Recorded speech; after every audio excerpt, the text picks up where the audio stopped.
Dear colleagues, a few remarks will be made by Ambassador of Ukraine.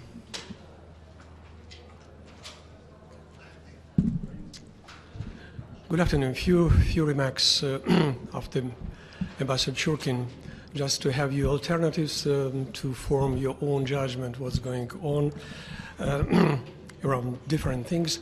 The first issue is the killing of a Russian journalist today. So just to tell you that the president he was the first who expressed his condolences to the families, and he instructed to provide the thorough investigation on the circumstances which brought to these deaths, and to inform him and OSCE and as well as UN monitoring grouping in Ukraine.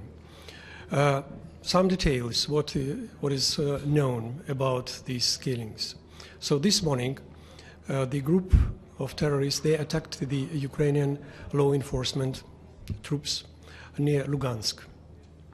They replied, and this fighting, 10 terrorists were killed, many of them injured, and among them Russian journalists.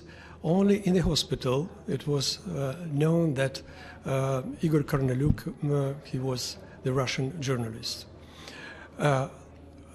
It is not clear if he entered Ukraine legally or not, but he did not follow the instructions to all the journalists to be accredited and to have insignia that they are journalists.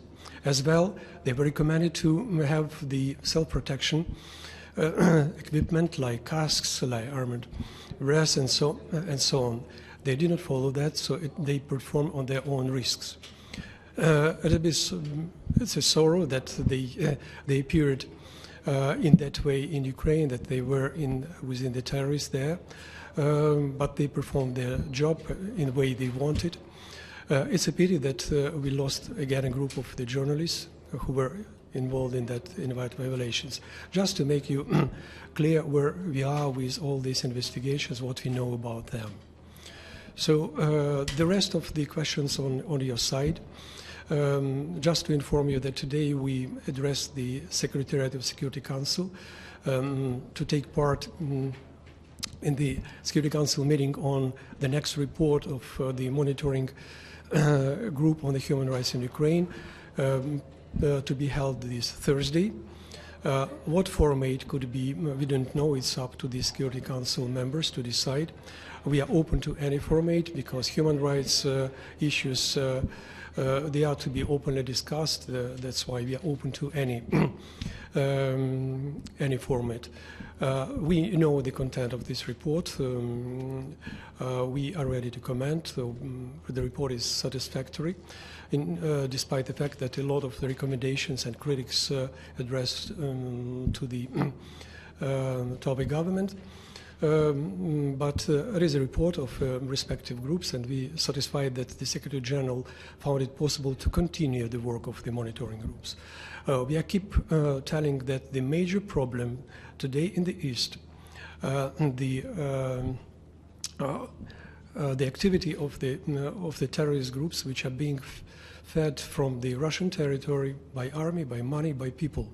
We keep demanding from Russian Federation to stop supporting openly these illegal armed groups in Ukraine, to stop penetration of the armed people from their territory.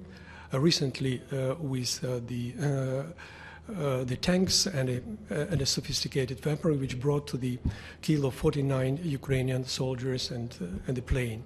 So this is the major problem we are dealing with now, and we need the decision of Russian Federation to stop feeding terrorism in this part, please. Ambassador, you say you know the content of the new human rights report. From your reading of the report, what are the important points in your view?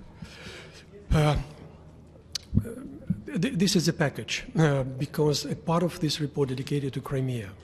So recently, the Undersecretary Valeria Amos, she informed about the growing number of the people who are leaving Crimea. So It is not said in the report clearly, but it is stressed that they are leaving Crimea because unbearable conditions in terms of their ethnicity treatment, in terms of their cultural treatment, and in terms of their language treatment. So we demand from temporary occupying authorities just to perform in a due way and not to harm the rights of the people living in Crimea. The second part concerns the eastern Ukraine. So there is a number of issues explaining the human rights violations.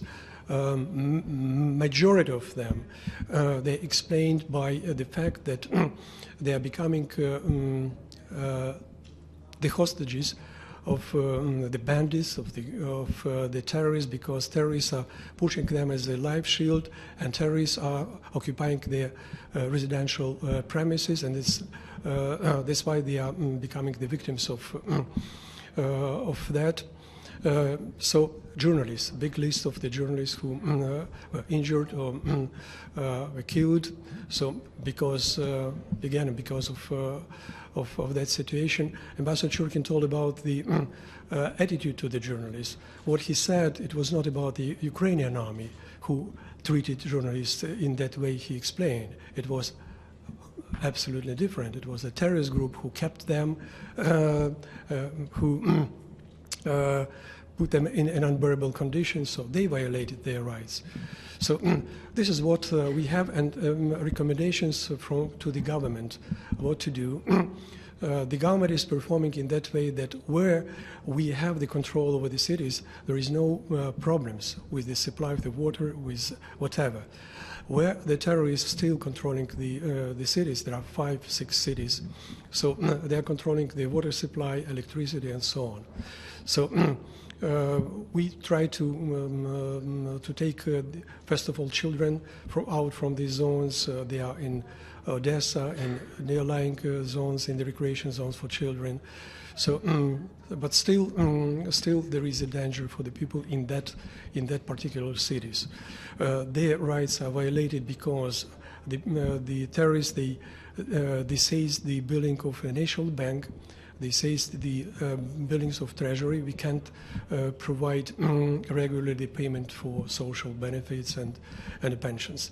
So a big list of things, and naturally the encouragement to the government and the president to continue his roadmap with the inclusive dialogue with the region. So he stated openly that he is ready for that, and we launched this dialogue with those cities who are liberated from the terrorists. Thank you. Do you have any further information about the bombing of the administration building in Luhansk? I know I'd asked about you before, and at that time the OSCE hadn't. Now their website is back up, and they seem to indicate that it came from the air. So, what have you learned? True. Thanks. So we keep telling the same. So no weaponry was used against this building. The Ministry of Defense confirming that. And if you look at the Facebook of one of the leaders of the so-called defense ministry, who is the Russian citizen, Igor Strelkov, recently, and the last conversation between him and some people in Russia, explaining if this kind of the bomb was revealed, and he confirmed no. So it means that we keep the investigation because it's very difficult to provide it in the area which is under control of the terrorists. But what we know from the internal investigation in the Ministry of Defense that it was not the Ukrainian side who did all this, created these problems. On the journalist question, it seems like I agree. I mean, both journalists on both sides, or both sides have kidnapped journalists. But even beyond this artillery killing, it seems like from the same company, journalists were detained and then ultimately released. The same thing happened to the Life News one. Is this being done by government forces, by pro-government forces? Who's detaining them? The government forces, when we are speaking about those who were arrested, recently from Zvezda and so on. So it's their obligation to arrest, to stop any people in the zone. In the zone where the military base are. And so it happened with the journalists from Zvezda. It happened also because you know what Zvezda is. This is the official newspaper of the Ministry of Defense, as it was formerly of Russia Federation, as it was in the Soviet Union, and now all of them, they are on the military service. One of them, of these journalists, had his documents certifying that he is lieutenant colonel. So they were kept just to investigate what we were doing and what kind of information they're collecting, being in the double capacity as journalists and as the military persons. So all of them, they were released, but after the investigation. So very interesting confession of one of them, what they were doing there, and what kind of instructions they got from the Moscow. It's worth listening on YouTube. It is broadly shown. Yeah. So. Is there any thought of a ceasefire? I mean, I'd seen something where, I don't know if it was Mr. President Poroshenko or council there, had said once the border is secure, if the border can become secure, then a ceasefire would be offered. Is that okay? His intention was to protect the borders because there is a permanent supply of the weaponry and a heavy weaponry and a big amount of the armed people who were coming. So to control the border first. If we have controlled the border, we can control the situation, and then we can stop the fire and to turn to the dialogue.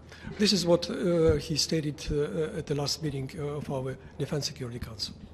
Thank you, colleagues. Thank you very much. Thank you.